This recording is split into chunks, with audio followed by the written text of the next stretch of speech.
Good afternoon. My name is John Hendren, the principal story architect for PDK International. We're pleased today to have guests from the state of Alabama to share their journey with Educators Rising, the career and technical student organization that is helping shape the future of education by preparing today's students to become tomorrow's educators.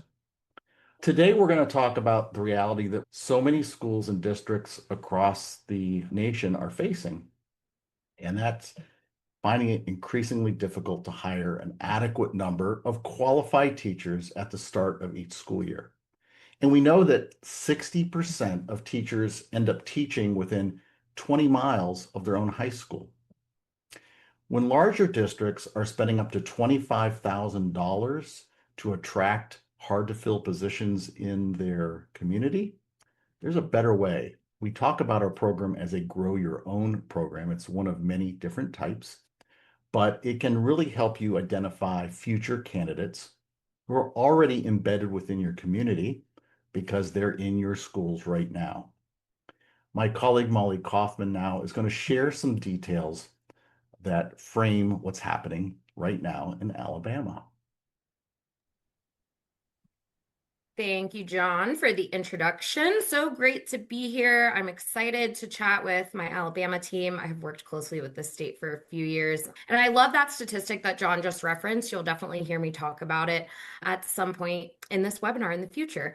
So, John, Alabama, we really need teachers in the state. According to a late 2024 state board survey, there were over 800 openings between early elementary and early childhood education, including pre-K. Even the state superintendent, Dr. Eric Mackey, described the vacancies as a lot. And this goes beyond just open positions. This is talking about qualified teachers in positions as well. So during the 22-23 school year, there were over 1,300 vacancies and more than 3,200 underqualified teachers in classrooms. So we're talking about, in some cases, there were thousands of teachers that were leading core secondary classes or subjects that they don't have any background in without the proper certification. So when you look at this nationally, Alabama actually does rank among the highest states for teacher vacancies per student. And so all of this really points to the same thing that we're going to get into today, which is there is a huge opportunity here to build stronger, earlier pipelines for future educators through a CTSO like us, Educators Rising. So if we're looking at today's students, the generation that is coming up, teaching is a career that should resonate with them based on what we know about them. They're looking for careers that give them a purpose, that, that they have passion for. And we know that they're really open to teaching as a profession itself when we talk about it on the surface level. And we know that they're not going to be happy in jobs where they don't have that passion and they don't feel like they're fully invested. So that gets us into the next part of our conversation, which is who are we and how do we provide a solution for all of the challenges that we just talked about, not only in Alabama, but nationwide. Believe it or not, we've been around since the 1930s. We were founded as Future Teachers of America, and we just celebrated 10 years as Educators Rising last year in 2025. We rebranded in 2015 from the Future Educators Association, FEA, as many of you are familiar with. We currently have 40 state and regional affiliations. Those can look different in every single state, but we do have over 25,000 student members across the country, and most of which are in high school, but we do have middle school chapters as well as those aspiring ed collegiate chapters. And this is why we don't just see Educators Rising as a student organization. When we talk about all of these fantastic things, we see it as a movement and a true grow your own strategy. Just like John referenced earlier, talking about that statistic of those 60% of teachers teaching within 20 miles of where they themselves went. So how are we different than just a traditional education pathway that you might find in any school? There are nuances between states and districts, and we know that every state and district can look a little bit differently, but that's why we use what we call our 5Cs, which is an approach that we kind of started to build a strong program for future educators, whether it's a role as a teacher or within other education-based roles. And so at the heart of our program is everything that a teacher, that a district, that a school might need to start a Grow Your Own Educator program in their school, starting with the chapters, going into our curriculum, our conferences, and competitions that are held at those conferences, which I'm sure my Alabama team will mention. And then all of that comes together as the community that we've built across this country with Educators Rising. So, talking about those resources that we provide, we know that at the heart of any good instructional program is a good curriculum that is built by teachers and it is for teachers. This is going to create the experiences that students want to have in your classroom. The good, exciting experiences where everything is planned out. We know that things don't always go as planned, and we know that schools might not have fully operational programs yet, but that's okay. All of our resources come with teacher guided notes, student guided notes. It's all pre-created for you. Over the last couple years, worked really hard to get themselves. And so if anyone is interested in a comprehensive curriculum that is designed for educator pathways, this is developed in partnership with multiple national partners. We do offer a subscription. We'll have a QR code at the end, and we'll drop our email address in the chat if anyone is interested in that. And then our most common way to get involved, and the simplest way really, is to start an Educators Rising chapter. The only cost that's associated with that are our national dues at $15 a student. And that gets us into kind of talking about those competitions and contests that I referenced before. Not only do we have state conferences in most states, but we also have our national conference that is hosted each year, which I'll get into in a little bit. But we also have created a lot of different updates over the past, I would say, year or so. We really like to listen to our teacher leaders who are leading these chapters when they give us any type of feedback. So we try to improve our resources as much as we can to make the teachers' lives as easy as possible and to support the students. So that leads me into one of the most exciting times in Educators Rising. We are coming up on our national conference this June. Last year, we hosted our largest yet in Orlando, Florida, and we are hoping to surpass that this year in Portland, Oregon. It's truly one of those experiences that you have to be there and experience it to really understand how inspiring it is to see all of these future educators. I've had the pleasure of attending the Alabama State Conference for the past 2 years. Suzanne says too. I've had the pleasure of being able to watch this program really blossom, and the conference, again, it's one of my favorite times of the year. Molly, if anybody's wondering why there's a big bear in that Oh, picture, yes. that is Eddie. It's our mascot, Eddie. And I didn't know this. It feels silly admitting it now. I didn't know Eddie was short for education. So that was something new that came to me. It makes sense now. I just thought, oh, Eddie, it's a nice name. Anyway, so kind of finishing up here before we really get into talking about Alabama, but if you're not sure how to start a program, stay with us. We are going to tell you how to get or grow your own playbook. It's a new resource that is really going to map out for you and your district what you can do to start your own program. There's a lot of great resources within this playbook for anyone who is just starting out or even those who already have a program, just to compare what you already have here. So we do have a link on our website for this as well. That is enough about us nationally, John.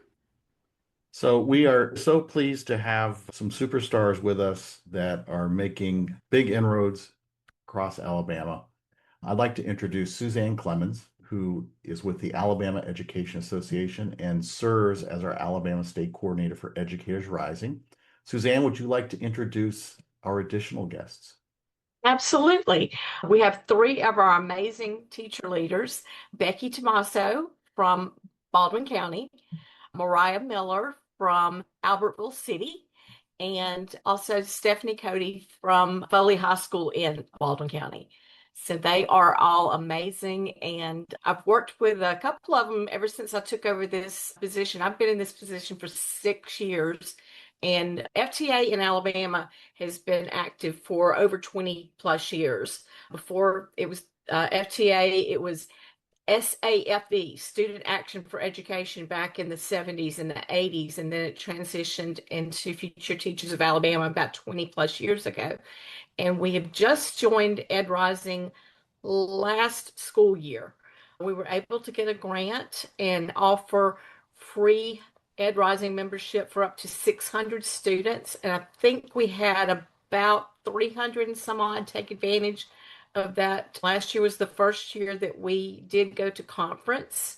We took our state president, and we had one student who participated in competition. She did a children's literature competition, and we had two of our students who went through the leadership training for officers, and it was wonderful. They really, really did a great job. And I'm very pleased that one of our students, just with our second year in being Ed Rising, he is one of the finalists to be an officer for next year. So we have amazing students in Alabama, and we have amazing teachers, and our job is to help them find that passion and what they want to do with the rest of their lives.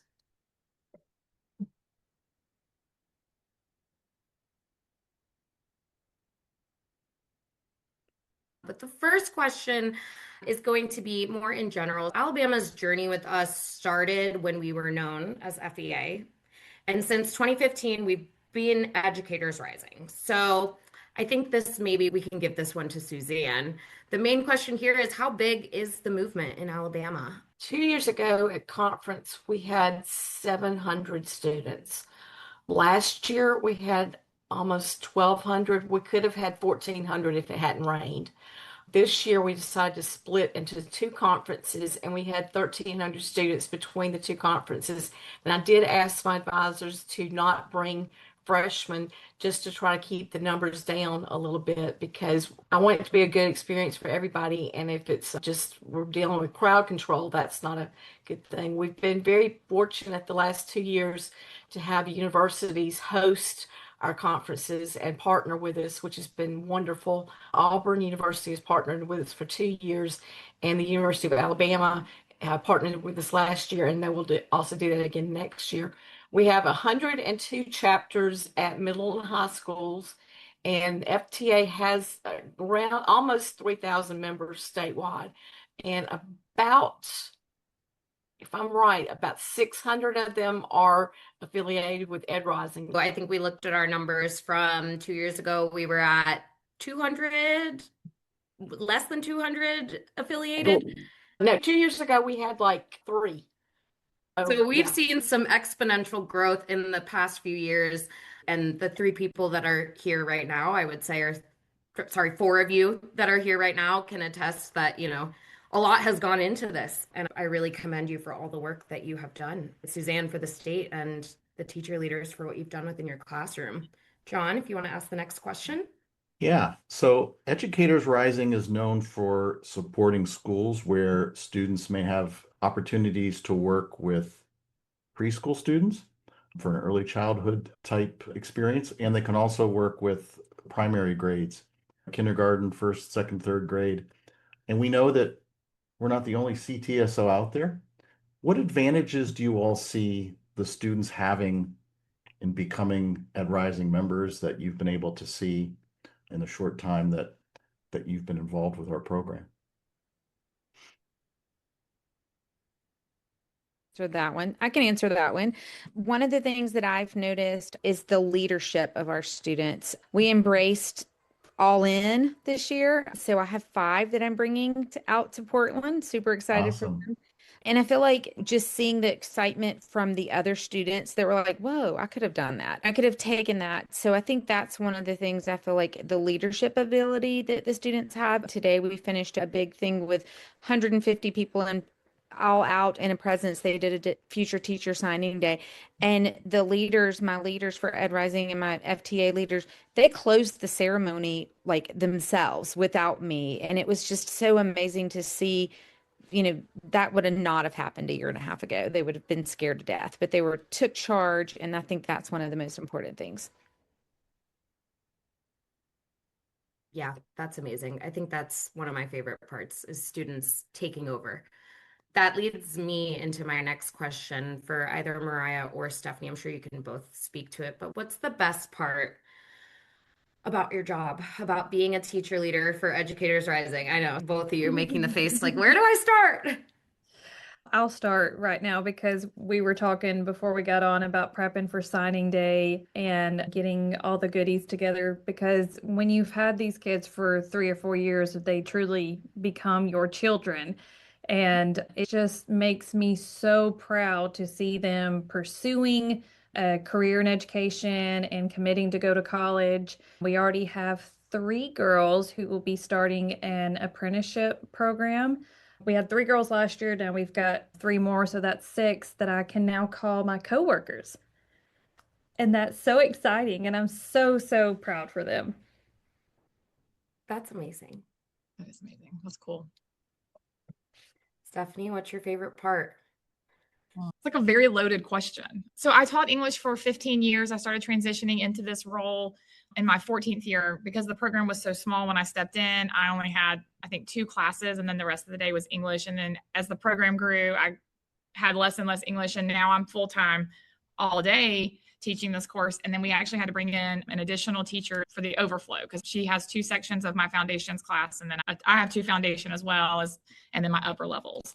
Exactly what Mariah said. The thing about this program, about teaching these kind of classes, is that you don't just teach a kid for a year and then send them on. They're with you, especially my freshmen that have started with me, potentially all 4 years that they're in high school. And you can't help but get attached to them. Like, they absolutely do become an extension of yourself, and you become such a huge part of their life, but they're such a huge part of yours as well. And so I definitely think the reward there is helping kids figure out what they want to do. I've always had a passion for education. This is definitely what God created me to do. But the fact that I'm able to teach a course where kids are finding their own passion is huge. I have so many students that have told me, like, I never would have thought about this as a future career. And this has been really eye-opening. One of my students that's actually signing next week, she's a senior. She's going to the University of Alabama. I'm sorry, she's going to Auburn. But she took my class on a whim last year as a junior. She took the foundations class, and she took it because we decorate the bulletin boards around campus and we go to Mathis Elementary, and she thought it sounded like fun. She told me from the start, Miss Cody, I'm going to be a veterinarian. That's what my passion is. And I was like, no problem. Come on in, join us. The experience is all part of that too. And then over the summer, I get this email from her, and she basically just said, okay, I did an internship and I lasted for 3 days at the vet office. And she was like, I never realized it, but that is not it. And she was like, I really think I want to do elementary education. And so fast forward, and she's jumped all in this year. She's one of the ones coming with me to Portland. I've got 8 students traveling with me to Portland, and she's all just like, she's like, now I can't imagine doing anything other than elementary education. And so it's those kind of stories, it's those kind of impacts that I'm able to just be a small part of, because I think the other key element there is our visits to Mathis, which is our local elementary school. So I bus my students to Mathis twice a week. We're there every Tuesday and Thursday. And I absolutely think it's those classroom interactions that they're getting that help foster even further beyond the curriculum, the tie that they have to this future, essentially. Yeah, and that kind of leads me into something that I was going to ask you that you already kind of touched on, Stephanie, because I've been with you from the beginning when you didn't have this additional teacher, you didn't have the curriculum, you had 40 students. And like you said, some of those students who they were just doing it because there were pretty things and they didn't all of that. How many students do you have in your program now? So currently we're about 175. However, they've already registered for next year, and we're looking at 210 for next year. Yeah. So and I have known you for a little over 2 years now. So let's think about that jump, 40 to over 200. So my question for you is, what would you say to anyone who might be on the fence about starting this journey of beginning a pathway? I guess, what would you say to them? And then what is your #1 tip for recruiting more students and garnering that interest? Because I mean, you had a huge increase, and we know that's pretty hard to do. First of all, don't look back, do it. Like, jump in with both feet, and it'll be the greatest thing you've ever done. I will say the thing I'm so thankful for that we have now that I didn't. When I stepped in 4 years ago, I was literally handed like 20 objectives, standards, and a textbook called Teaching One. And it was referencing the grad exam. We haven't given the grad exam since like 2010. And I said, what is this? I had nothing. So I was having to use the textbook to create the PowerPoints, to teach the lessons. And I didn't even feel really solid about what I was covering because I knew the data was old. I knew that the information was outdated. So when I was able to access this Educators Rising curriculum, I've had it for 2 years now. I'm obsessed. It has made me a stronger teacher. I feel more confident about what I'm doing. What's really cool about it too is I know that y'all lay it out like this is how you go through the lesson, but there's so many times that organically gets my brain thinking about something else, and I'll create a totally different project that's not in the guideline, but that meets those standards that I wouldn't have thought of otherwise. And as far as growing the numbers, honestly, your kids will do it. We do have fun.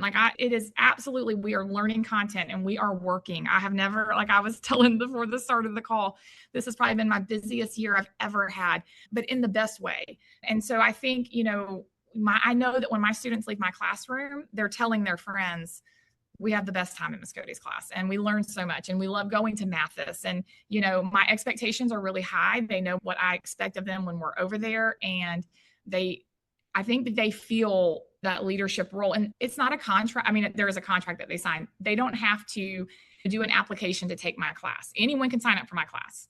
Now, if there's behavior issues or anything like that, then they can be removed, and they know that, but it's almost like an incentive for some students. And I think because some of the students in my class maybe haven't always been viewed as leaders and they're getting that opportunity, I think that makes a really big difference too. We've had a lot of students that I've had administration come and say, this is what's keeping this kid engaged and staying out of trouble. And it's helped them get their life back on track, honestly. And again, if they don't become teachers, if this is what keeps them in school and gets them, to graduate, then that's a win too. But I will say I have 6 students who are signing next week, but I know that number is going to be even higher next year. My senior class this year is a little small. I have a stronger group of juniors that I know are on the cusp of this. As of right now, their plans are education. I'm excited to see kind of the future of how this is going to turn around as we continue building the program. I think that the kids will help you recruit, get them excited about it, and it will almost happen naturally. I do think you have to love your job. I think you have to be passionate too. I think, that's contagious. If the kids know that you love them and that you care about them beyond the academic side, they want to be around you. And so that helps too. 2 of you have mentioned signing day, and there may be listeners who don't know what we're talking about. So does somebody want to tell us what signing day is all about? We just did signing day today. Wow. So we have to work around our schedule because we're at Baldwin Prep, which is a career technical high school with this, there's a lot of stuff going on all the time. But with us, I love it. Jumping on what Cody said earlier is that you're able to talk about your great things that you've done, but also every student has an opportunity to shine. So in my signing day presentation, every kid had their own little sheet with their great pictures that I've collected over the last 3 years with them. And I think that's a lot of what happens with signing day. It's just a great day. They get honor cords. My students that are going to Ed Rising in Portland, they are receiving honor cords for Educator Rising. There's also a scholarship. There's also an honor society with you guys. I just didn't realize it until a little bit later. But next year, my students were like, we're getting in that. So there's a lot of great opportunities. So that's sort of what I do with signing day. We had people there. A lot of people from central office came just to kind of just to say, hey, we think you're important. We really want to celebrate you today. So that's kind of what basically signing day is. There's a form I think Miss Suzanne has given to us before, and it's basically it's not a contract, but you're committing to go into education and come to Alabama and teach, or some little saying on there. Do either of your districts offer any preferential treatment to kids who have been through the program in terms of a guaranteed interview or anything like that? My students actually left and went to interviews today because we worked with the superintendent's office. And so they left and went down to our career fair that they had today. In my program, my students finish in a child development class with dual enrollment. So they have the credentials to become professionals in the pre-K setting, as well as now they're having kindergarten aides in our schools. So they qualify under all of the credentials that they receive. I already have 3 students that are already hired in previous years. They're going to college online and they're working their way through, but they just were students that needed to stay home, didn't go off to college. A lot of them, that's going to be probably where they stay for a while, but they're loving it and getting that experience. And of course, it all goes back to what Cody and Mariah said, the interaction of going into the classrooms. My students go in the field a lot. And we have 14 different mentor schools that we go to. And next year we're starting a new model where our school is they're going to go all day, Oh. which will be a really cool, exciting thing. So we'll see how that plays out. But just having that experience from opening school to ending school, I think it's going to be amazing for them.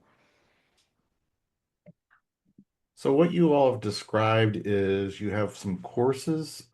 Sounds like, Becky, yours is a 3-year sequence, or did I read that correct? Okay. And Stephanie, is yours a 2-year sequence? 4. Sorry, I was trying to get unmuted. Yes, they actually can take it all 4 years. And so when I took over the program, the teacher that had the program before me did not allow freshmen to take the class. And then when I got to looking at the layout of the pathway, I said, wait a second, there's a 4th-year option here. Like, why? But obviously you can't reach it if we don't allow freshmen in. So I went to administration and I said, we've got to let freshmen take this class, which is great because it really lets me know, like, foundations is a great time for me to kind of like weed out, like, okay, who really would be great for this pathway, who maybe we need to look at a different option for you. But I have my first group of students that are eligible for that 4th year, and it's student teaching. So they will actually, next year, it's almost like co-op. They will either start their day or end their day every single day at one of our partner schools. And they're able to choose. They can do Foley Elementary, they can do Foley Middle School, or they can do Mathis Elementary. And they'll go there for 2 periods every single day. So far, we've talked about you have a class where they're learning about teaching and other education careers. Then they have this practical experience where they actually get to work with younger students. Tell us what the experience of being able to compete at the events, several of you mentioned going to Portland. What does that offer your students that you think really works well? Well, the planning process in that is intense. And so what I did in October was I made all of my 2nd and 3rd year classes participate in the competition. They had to do a competition piece. And then through that, we selected who are we taking to state from this. It was like they competed there at the school level, and then we chose from there to go to the state level. The whole process, I feel like, gives them that practice of what it's like to be a teacher, because you have to build this model from the start to completion. 2 of the groups that I'm bringing are doing interactive bulletin boards. So they made these interactive bulletin boards that can be manipulated by elementary school students. And they've actually taken their boards to Mathis, so to their classrooms, to let the kids actually manipulate them and play with them. And I think that also helped them kind of troubleshoot some things that they thought worked one way, but maybe actually letting children touch it, they realized, oh, we need to fix this part, kind of thing. And then I have 2 other kids who wrote a children's literature book, and it's completely in Spanish. And the story is beautiful. It's a great story, completely illustrated by them. You know, it's just that reward of just watching them go from the start of here's the rubric to your finished product. They're so proud of themselves. And I just love that part of it. And when they place, you know, getting the results back from state, I don't remember how many groups, maybe 10 groups compete at the state level for interactive bulletin board. And of the 10, I believe I had 8 placed. And so I don't know. I'm just very, very proud of the work process that they've put together for it. Yeah, jumping off what Miss Cody said, I had some girls do interactive bulletin board, and then I also had 3 groups do the children's literature. And so those 3 groups placed at state and had the opportunity to go to nationals. But I was blown away by the creativity and the storytelling that they come up with, because I don't think I could have done that when I was in high school. No. To just from scratch come up with like a good quality storyline with illustrations. And so, like Miss Cody said, they were able to take these books to the elementary classroom and actually read it to the students and get feedback from the students. And we actually, as a fundraiser to get to Portland, we pre-sold their books and we sent it out to all the elementary kids, and we sold over 100 books. We're getting those published. And so we're going to have like a little signing day where our authors can sign the books. Wow. It's just so cute and I love it. But I'm so proud of, because now they even went to our like local public library during their story time. And so they have like ate it up, because I was like, y'all are like published authors and illustrators, like y'all are legit. It's so tangible. That's the thing. Yeah. It's like Yeah. this tangible product that they've created. Like, that's really cool, Mariah. That's awesome that you've done that. And I have a junior who wrote a book, and she's already thinking of like a sequel to her book for next year. I just love it. I love it. Well, and that's what, so on that, like even with the bulletin boards, so part of what we do on our campus is we have over 35 bulletin boards. We have a 1,600, student campus. So it's a big campus. We maintain all the bulletin boards on our campus. It's kind of, I consider that like a beautification project. Like we do that all year. And I tell the students up front, the reason I'm a high school teacher is because I don't do bulletin boards. Like this one behind me, this is gift wrap paper that I put on the bulletin board with a cute border in August. And that's what that's going to be for the whole year.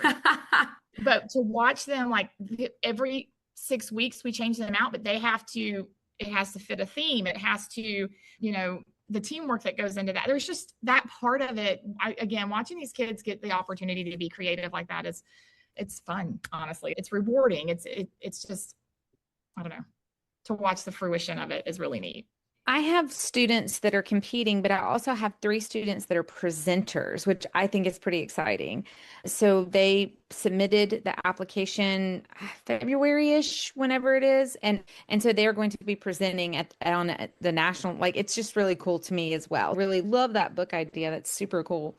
The other 2 one's doing an art lesson. And like you said, they went down to the classrooms to use it. And they're like, ooh, that's not going to work. I need to revamp. Especially when you had to have that 10-minute video. We had to retake a couple times. That was good. But she's ready. She's excited about it. But I do love the idea that, as we grow in the state, our competitions will be a little bit more tougher, and it's a really great way for students to go and learn disappointment as well. Learn that, hey, I worked hard, but maybe next year I'm going to do it differently. And I think that's an important life skill as well. Becky, I'm interested. How did the students who are going to be presenting, how did that all come about? Were they prodded a little bit, or did they say, hey, So I want to do this? I am part of this research education for teachers at the University of South Alabama. I have been for the last 3 years working on this grant for the National Science Foundation for integrating AI literacy into classrooms. So part of my deal with the grant is to introduce AI and how AI is not a bad, scary thing. And then through this 10-step lessons or 8 lessons, I'm teaching students exactly how AI actually works. And, like we've got to see all of the things, but then they did AI inspired lessons based on their field experience or where they wanted their classrooms to be. So that's kind of how it started. And because, we were starting the go big or go home, like quest, I said to them, would you rather do a competition or would you rather take this and do a presentation? And because they had such great feedback, when we actually brought people in from the community, we brought professors in from South Alabama, we brought instructors, HR came, and they all like demonstrated their lessons. They had such great feedback from these adults. They were like, I could do this. So that's kind of where that started. So it was either when we got ready to start, it was competition or this. And so 3 of my seniors chose that route. That's awesome. I'm excited for them. They're a little nervous. I don't think they realize like this is doing a conference, like presenter on a national stage. I don't think they quite know what, but they're good. Like I'm going to be with them. So co-presenter. So at least I can help them fumble through some things if they get caught up, but they're working right now to finish their PowerPoint to make sure it's going to flow well and the activities that they have ready. So we'll see. You'll have to come visit us. I actually am presenting with them. And then I'm actually presenting at the second one about just finding your voice and trying to avoid burnout as a teacher, because I've been a teacher for 31 years. So that's definitely something that we as educators need to continue to nurture. So that's the second one we're presenting. And I'm sure I'm going to have my students help me out with that one. John, did you have any other questions for the group? I'm looking at my list here. I'm going to ask, because we have teacher leaders, if there's anyone in our audience listening who may not yet have an Ed Rising chapter at their school, I wanted to ask, starting an Ed pathway can sound like a big deal. Some of you mentioned like there was an existing program and then you kind of fell into the role. But what are the benefits that you would expect a school to see starting a chapter, getting kids interested? We definitely know that it takes really good teachers to lead successful programs because they want, I think we see evidence in that tonight, having somebody that the students really gel well with. But you talked a little bit about leadership. I was wondering if there are any other elements that you might mention just to take, like, what was it like to get it started, or what did it take to get it started if you have that experience? I guess for us, what it took to get us started was realizing that we have such a diverse population and our teachers do not match our students. And so my school system saw a big need to grow our own in that way. And so that's kind of how it started. And it gave our students that are in this program pride in saying like, hey, you are valued because of our cultural differences. Like we value you, we want you, Mm. your experiences that you have, you can connect with these students in a way that most of us cannot. So I think that has been a huge game changer for us because that is what people are seeking. We need bilingual teachers. And by growing our own, we've realized, hey, we can kind of kill two birds with one stone. We can have a great quality teacher who can also serve our English language learners. No, that's huge. Honestly, if someone's having to start from scratch, I feel like if they have access to the curriculum, what you guys have for them to offer, that is a big component of it. It's not as intimidating. If I had access to some of that when I started this journey, it would not have been nearly as difficult as it was at the start. So I think if this is something that they're looking at, then absolutely my encouragement would be for them to really consider the curriculum for sure, because that guides your whole process into building this program and the authenticity of it all. For sure, the leadership, our faculty is very thankful for the program too, because once you're in my second and third level, I tell the kids there's a lot of independence here. So I'll have teachers email me or text me throughout the day like, hey, I don't have a chance to run to the copier. Do you have some kids who can come run these copies for me? There's just a lot of dependability that my kids are able to offer to my colleagues. And that's huge too. Definitely, that's nice if you have some students available to do and help you out. And I can only imagine for some students getting to operate the copier sounds exciting. Oh yeah, they Once, do some big stuff. Yeah. teachers, they have to run copies, and for the kids, they get to run copies. So Correct. Yeah, I tell them often, I'm like, part of being a teacher is not only knowing how to make copies, but how to fix the copier. So they're also mechanics in that way too. Yes. Awesome. Well, I wanted to share a quote from our friends over in Illinois. Lindsay Jensen shares Suzanne's role in the state of Illinois, and she was the state teacher of the year back in 2018. But that quote up there is one of the reasons why we think the Grow Your Own aspect of our program is so powerful, because educators know when students go through this program, when they go through the rigor of a CTE education pathway, when they're competing and proving not only to themselves, but to the world that they are qualified in a number of ways to consider a career in the classroom. These are the type of folks that really do stand apart. And so we are so thankful for the over 1,200 teacher leaders that lead programs across the nation, including our guests today, who really are making a difference in the lives of these students. And as you heard, it's so exciting to give students opportunities where they're able to actually practice this. And it's real, right? They're working with real students, they're having these experiences, and it's clicking for them, as you heard. This is what I want to do, and they're excited about it. And what better gift an educator to give to another student than to really open up a doorway for what they want to do once they graduate. We did mention the Grow Your Own Playbook. If you are interested in that resource, there's two ways to get it. If you registered for this webinar, you will get it in the follow-up email that we send out. But if you come across a recording of our webinar, you can scan this code. You can let us know if you'd like more information. Molly will answer that and get in touch with you. If you go to our website, educatorsrising.org, we have right on the front page a little form where you can fill out that will automatically send you the Grow Your Own Playbook as soon as you fill out the form there. That resource, again, is for folks who are considering starting a pathway program in your school, and it leads you through all the planning that ideally you would want to go through to start a program like those that you've heard about today. I want to thank our guests for joining us. It sounds like you've got some amazing things happening in your schools. We need to honor the fact that you guys have really led this, and then with Suzanne's support, it's great that we were able to share all the great things happening and the growth that you're experiencing out in Alabama. Awesome. Molly, anything Thank else? you.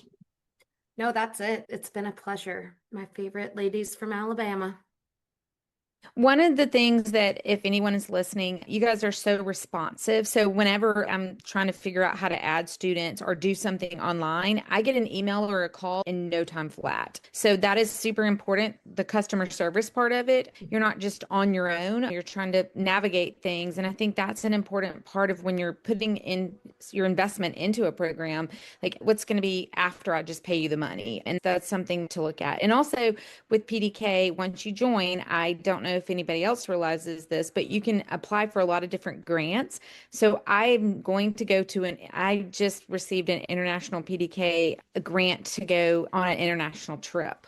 So I'm super excited. So it's going to be another part. So it's another bonus for teachers. So that's just another part of the program that when you join a community.